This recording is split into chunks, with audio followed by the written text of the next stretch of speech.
కరుణాంబోరుహభద్రనేత్రుడు సముద్రభ్రూకుటీ భంగ భాసుర పాలకలుడు జలాచల మనస్సూలాయమాన వ్యధ పరివేషానన భానుమండలుడునై ప్రత్యక్ష రౌద్రంబనం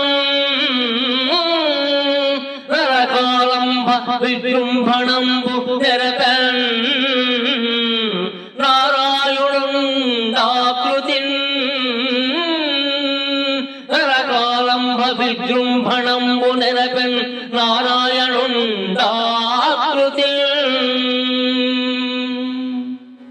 ఈ పద్యంలో కోపంలో ఉన్న రుద్రుడు కృష్ణునిలో స్ఫురింపజేశాడు కదా. ఇప్పుడు శాంతమూర్తి అయిన శివుడు నారదునితో ప్రతిఫలించడం చూడండి. పౌండ్రకుని వద్దకు నారదుడు వచ్చినప్పుడు ఆ నారదుడు ఎలా ఉన్నాడో వర్ణించే పద్యమిది.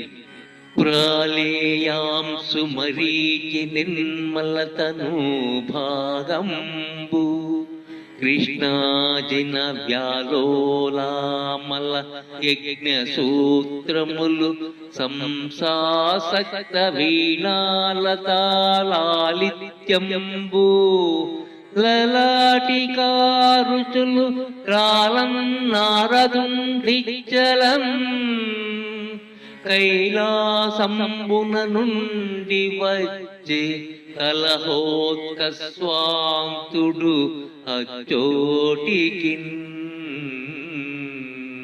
కైలాసంబున నుండి వచ్చే కలహోత్కస్వాంతుడు అచ్చోటికిన్.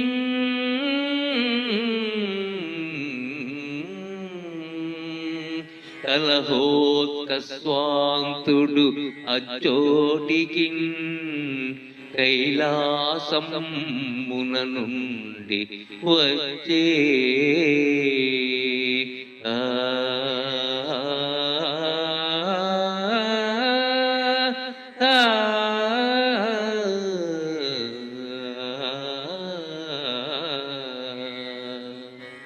చంద్రకాంతిలా తెల్లగా వెలుగుతున్న శరీరము, కృష్ణాజిన వ్యాలోలామ యజ్ఞ సూత్రములు, వీణాలతా లాలిత్యము, లలాటికా రుచులు ఇవన్నీ కైలాసం నుండి శివుడే వచ్చాడా స్వయంగా అన్న భావాన్ని స్ఫురింపజేస్తాయి.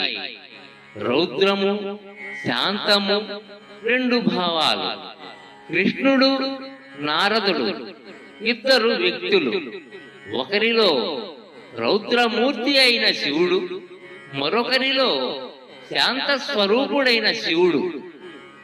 ఇందులో శ్లేష లేదు. వాచ్యంగా కాకుండా వర్ణనలో సూక్ష్మంగా అంతరార్థాన్ని ధ్వనింపజేసే శైలిని గమనించండి.